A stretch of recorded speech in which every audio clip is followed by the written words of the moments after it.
Comme j'aimais le travail manuel, forcément, j'ai commencé par me construire une guitare. Et c'est comme ça que de fil en aiguille, ça s'est développé. Alors, c'est un très très beau métier où il faut être très très patient. C'est un métier compliqué dans lequel on a beaucoup de mal à gagner sa vie. Donc il faut y réfléchir à deux fois avant de se lancer là-dedans. Bonjour Dominique, merci de nous accueillir chez toi. Est-ce que tu peux te présenter en quelques mots? Je suis luthier autodidacte, passionné de guitare particulièrement, depuis très très longtemps. À côté de ça, je suis mécanicien prototypiste. Qu'est-ce qui t'a amené à devenir luthier? J'avais 11 ans, j'ai entendu un morceau à la radio qui m'a interpellé. C'était Ticket to Ride des Beatles. Et là, c'était un flash pour moi. C'était autre chose que tout ce que j'avais entendu jusqu'à présent. Suite à ça, je me suis intéressé à tous les groupes qui avaient des noms anglais. Parce qu'à l'époque, il n'y avait pas d'internet, il n'y avait rien, donc il fallait se débrouiller. Et de fil en aiguille, bah, je me suis intéressé à ce fameux rock. Et bien sûr, à l'époque, les années 70-80, le rock, c'était la guitare. Et comme j'aimais le travail manuel, forcément, j'ai commencé par me construire une guitare. Et c'est comme ça que de fil en aiguille, ça s'est développé. À cette époque, tu mentionnes les années 60-70, c'était facile de trouver des decks guitares type Fender et Gibson parce que c'était pas très vieux en fait, hein, c'est né dans les années 50. Tu en voyais, enfin, à l'époque, on bavait devant les vitrines, hein, on en voyait il y en avait quand même quelques-unes. C'était pas ce qu'il y avait de plus courant. Et moi, ce qui m'avait frustré à l'époque aussi, c'était de voir le tarif de ces instruments et de me dire: «Bah, avec mon argent de poche, je vais pas pouvoir m'en payer une». C'est ça aussi qui m'a motivé à la construire moi-même. Tu as grandi dans un univers musical ou artisanal? Absolument pas. Personne dans la famille ne touche à la musique, il y a vraiment que moi. Tu as un peu abordé le sujet, mais depuis combien de temps en fait tu fais de la lutherie? Ça fait 30 ans, 35 ans que j'en fais. Mais comme je disais, de fil en aiguille, j'ai fabriqué mes propres guitares. Après, c'était, bah, on faisait un dépannage chez un copain, on lui remplaçait un micro et puis voilà, c'était la fabrication d'un instrument complet et bah, à un moment donné, j'ai ouvert ma micro-entreprise. On l'a peut-être abordé, mais comment tu as appris en fait? Tu as mentionné que tu étais autodidacte, mais comment tu t'es formé à la lutherie? À l'époque, justement, on ne trouvait pas de revues concernant le sujet. Donc j'ai vraiment pris les infos là où je pouvais en trouver. J'ai acheté des bouquins qui traitaient de la lutherie, du quatuor, violon, violoncelle et j'ai transposé ça sur la guitare et c'est grâce à ça et puis avec de la pratique que j'ai pu construire des guitares. Pour ceux qui ne connaissent pas très bien le métier de luthier, tu peux nous expliquer en quoi ça consiste? Alors, c'est un très, très beau métier où il faut être très, très patient. En fait, c'est la construction d'un instrument de musique. Je suis spécialisé dans tous les types de guitares, guitare acoustique, électrique, jazz, basse. Je ne touche pas aux instruments du quatuor parce que c'est un métier à part. Tu as abordé la fabrication, mais quelle est la part en fait de ton métier entre la fabrication et la réparation d'instruments? Je dirais que la fabrication d'instruments, c'est très peu demandé. C'est peut-être 15-20 du temps que je passe à faire de la lutherie. Le reste du temps, c'est de l'entretien, c'est du réglage, la réparation, du refrétage, ce genre de choses. Tu peux nous détailler un peu la réparation quand on t'amène une guitare, en général, qu'est-ce qu'il faut faire pour la mettre à niveau entre guillemets? Bon, en général, c'est déjà la base, c'est un réglage de la planimétrie du manche, du diapason, ce qui souvent est un peu faussé. Il y a les réglages d'équilibre entre les micros. Comment se passe la fabrication d'un instrument? Tu vois, du choix du bois à la pose de la dernière corde.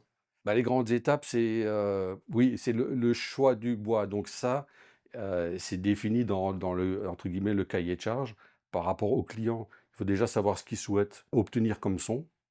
En fonction de ça, on va l'orienter vers tel et tel bois pour le corps, pour le manche, pour la touche, parce que chaque bois, donne une couleur au son. Avec cette combinaison, on arrive à atteindre l'objectif du client. Donc après, c'est débit, redébit. D'abord la tronçonneuse, après c'est les machines à bois et après c'est le façonnage, bah, notamment du manche qui est un superbe travail. Après c'est l'assemblage, les réglages, les finitions.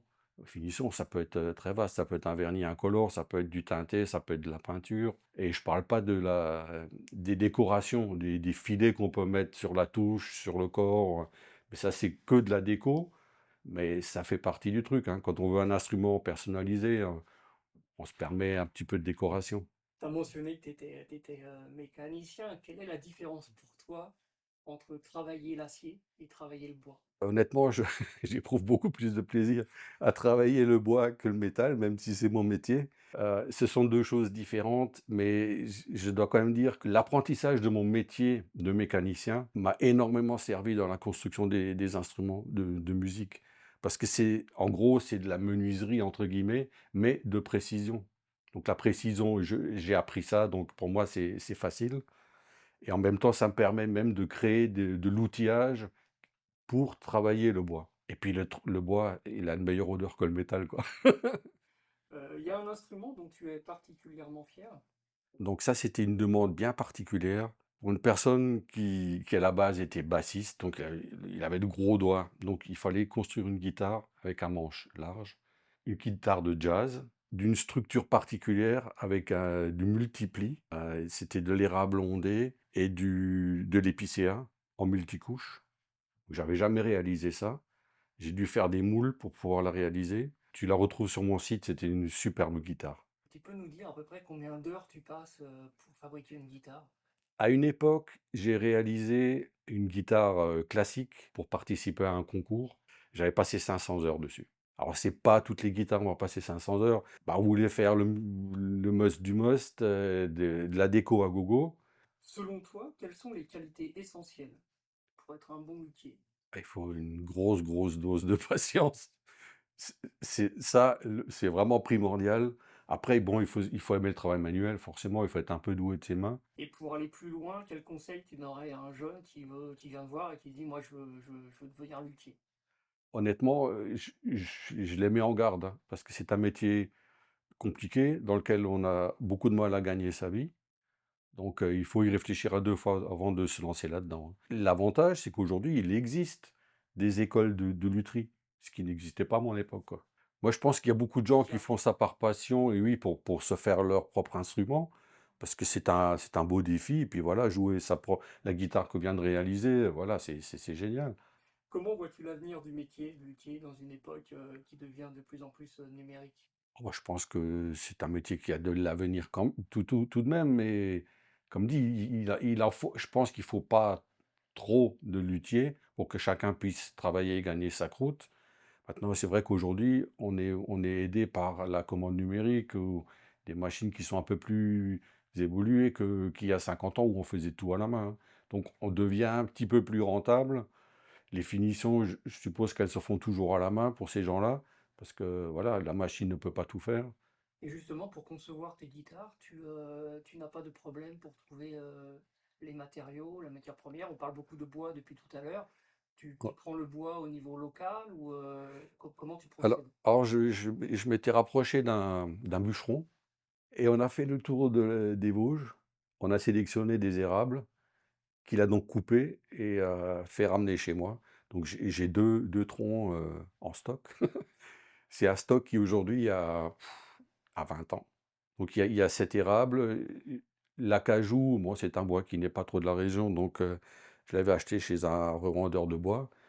Et puis pour le reste, c'est notamment les touches par exemple, comme, bah, l'ébène, il pousse pas chez nous non plus. Mmh. Bah, tu vas acheter une touche, prédébitée, chez des gens qui sont spécialisés dans les fournitures de luthier. Quelle place occupe la musique dans ton quotidien? Depuis que je suis installé ici, je me suis pris pas mal de temps pour faire de la musique parce qu'auparavant, j'en faisais quasiment plus, parce que j'étais occupé à autre chose. Mais là, je peux dire, je passe 2 heures par jour à faire de la musique. Alors de la musique dans le sens large, hein. C'est pas forcément jouer de la guitare, c'est enregistrer, faire du mixage, du mastering, et cetera. Tu as été luthier avant d'être musicien ou musicien avant d'être luthier? J'ai construit ma première guitare avant de savoir «jouer» entre guillemets, mais c'était pas une vraie guitare non plus. C'était avec des cordes en fil de fer parce que voilà, c'était le début du début, hein. Quelles sont tes inspirations, musicales? J'aime de plus en plus tout ce qui est, rock progressif. Pour citer des grands noms, c'est du Pink Floyd, Genesis, ce genre de choses. Tu composes ta propre musique, du coup? Depuis que je connais 3 accords, je compose.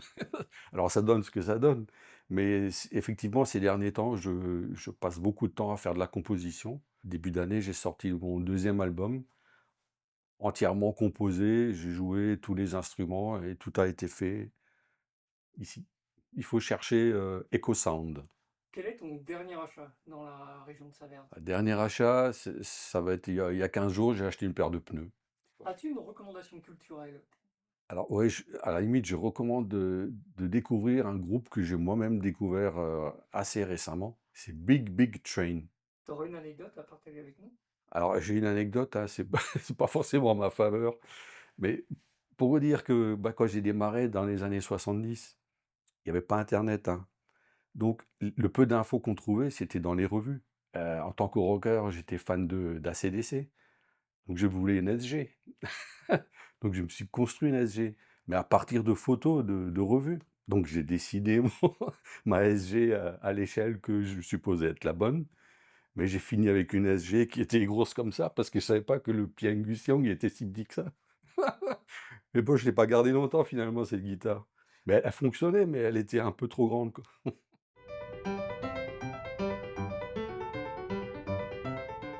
Quel est ton mot préféré? Passion. J'aime les gens passionnés, ils font de belles choses. Ça me plaît bien ça. Celui que tu détestes? Égoïste. Le bruit que tu préfères? J'ose pas dire le son de la guitare parce que c'est pas un bruit, hein. Celui que tu détestes alors? Les gens au téléphone dans les transports en commun, ah ça me gave un peu, hein.